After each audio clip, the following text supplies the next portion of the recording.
Student good morning. आज हम समुच्चय का पार्ट 3 के बारे में अध्ययन करेंगे। समुच्चय आज हम समुच्चय के प्रकार के बारे में इस वीडियो के बारे में अध्ययन करेंगे। तो सबसे पहले समुच्चय के प्रकार में हम सबसे पहले देखते हैं यहाँ पे परिमित और अपरिमित समुच्चय। ठीक है, तो परिमित और अपरिमित समुच्चय क्या होता है? तो परिमित समुच्चय क्या होता है? जिस समुच्चय के अवयव को गिना जा सके उन्हें हम क्या कहेंगे? परिमित समुच्चय कहते हैं। आप कैसे गिनते हैं? जैसे अपने पास ए के अंदर क्या है, समुच्चय के अंदर ये क्या है, एक अवयव है। ठीक है, इस प्रकार से अपने को अवयव दिए गए हैं। अब इनको हम क्या कर सकते हैं? गिन सकते हैं। 1 है, 2, 3, 4, 5 और ये 6। ठीक है, जिनको हम गिन सकते हैं वह क्या कहलाता है? एक परिमित समुच्चय कहलाता है। अब इसको दर्शाने का तरीका क्या होता है? इस प्रकार से इसको दर्शाने का तरीका होता है एन ए के अंदर इस प्रकार से दर्शाएंगे। देखो एन और ए है जो हमारा समुच्चय है, और कितनी संख्या हमारे पास है? 6 अवयव हैं जिनको हम दर्शा सकते हैं। अब एन ए का मतलब क्या हुआ? एन ए का मतलब क्या हुआ यहाँ पे? तो लिखेंगे एन ए बराबर जो होगा वो क्या होगा? समुच्चय ए में स्थित अवयव की क्या होती है? संख्या होती है। क्या होती है यहाँ पे? संख्या होती है। तो लिखेंगे एन ए समुच्चय ए में क्या होती है? स्थित अवयव की संख्या होती है, संख्या होती है। ठीक है, अब हम बात करते हैं यहाँ पे अपरिमित समुच्चय।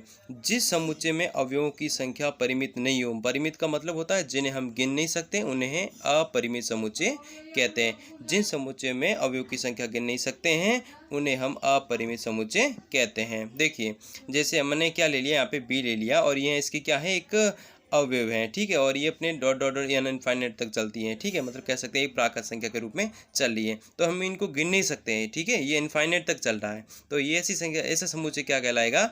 एक हमारा अपरिमित समुच्चय कहलाएगा।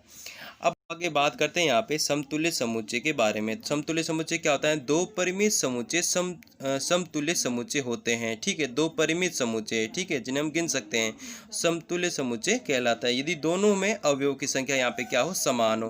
कैसे? जैसे ए के अंदर, समुच्चय के अंदर अवयव अपने को इस प्रकार से दिए गए हैं।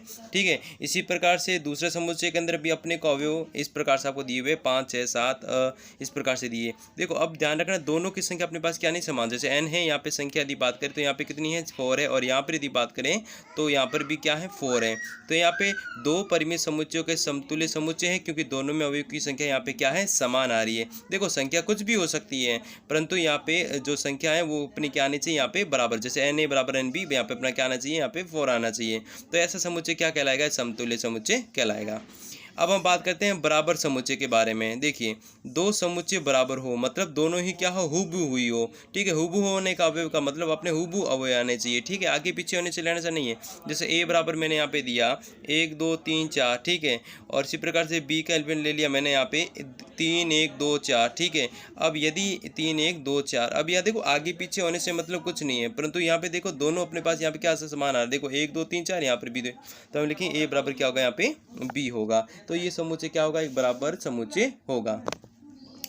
ठीक है, तो ये बात आप समझ गए होंगे कि समतुल्य समुच्चय के अकॉर्डिंग से बराबर समुच्चय। समतुल्य में देखो संख्या तो बराबर आएगी, परंतु यहाँ पे अवयव समान नहीं आते हैं। ठीक है, परंतु बराबर समुच्चय में अवयव समान आते हैं, मतलब एक हूबहू आते हैं।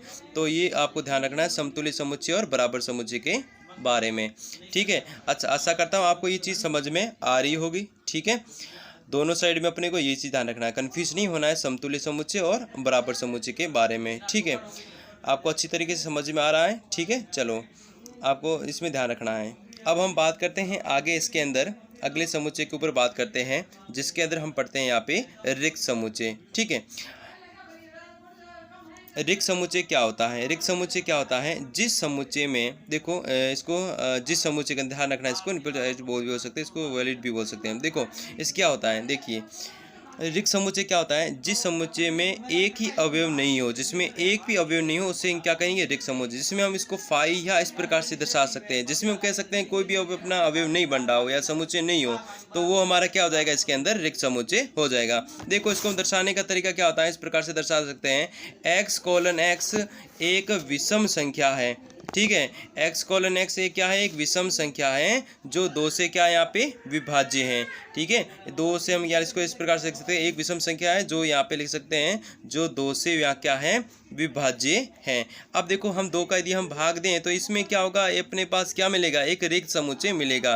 ठीक है, 2 से यदि विभाजित करते हैं विषम संख्या के अंदर तो अपने को क्या मिलेगा, कुछ नहीं मिलेगा। तो कुछ नहीं मिलेगा तो हमारे पास क्या आ जाएगा, ए जो हो जाएगा वो हमारा कैसा हो जाएगा, एक रिक्त समुच्चय हो जाएगा, या इसको हम फाई से भी इनफाइनाइट प्रतिष्ठित कर सकते हैं। तो ये चीज़ ध्यान रखना, कोई भी समुच्चय यदि नहीं बनता है, कोई भी अवयव नहीं हो तो हमारा वो हो जाएगा रिक्त समुच्चय। अब बात करते हैं एकल समुच्चय क्या होता है। जिस समुच्चय में, ठीक है, जिस समुच्चय में एक और केवल एक ही अवयव हो, मतलब कह सकते हैं एक ही केवल मतलब एक ही अवयव आना चाहिए।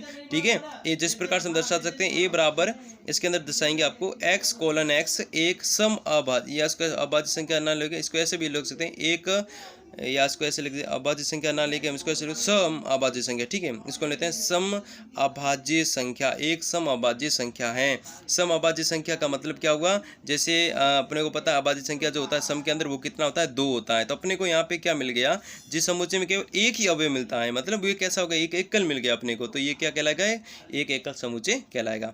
अब हम बात करते हैं युग्म समुच्चय के ऊपर। जिस समुच्चय में 2 सदस्यीय हो उसे हम क्या बोलते हैं, युग्म समुच्चय कहते हैं। अब देखो 2 युग्म का मतलब क्या हुआ, आपको इस प्रकार से दर्शाते हैं x कोलन x, और एक आपको इक्वेशन दे दो, समीकरण है वो इस प्रकार x square minus 5x plus का 6 बराबर के अंदर 0।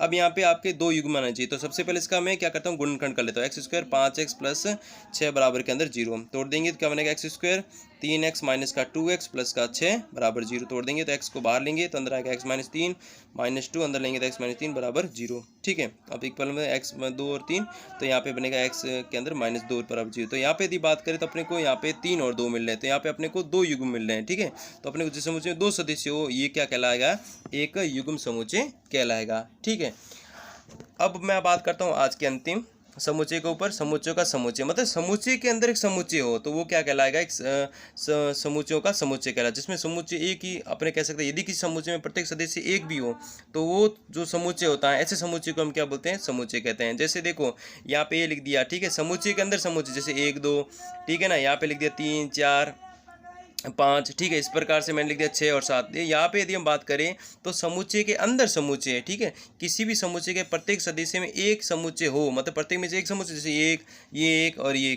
ठीक है, तो ऐसे समुच्चय को हम क्या बोलते हैं, यहाँ पे समुच्चय का समुच्चय कहा जाता है। तो आशा करता हूँ ये चीज़ आपको समझ में आ रही होगी जो आपको मैं अभी बता रहा हूँ। यदि फिर भी कोई डाउट हो तो आप मुझे पूछ सकते हो कमेंट के द्वारा। ठीक है, वीडियो देखने के लिए थैंक यू और जय हिंद, धन्यवाद।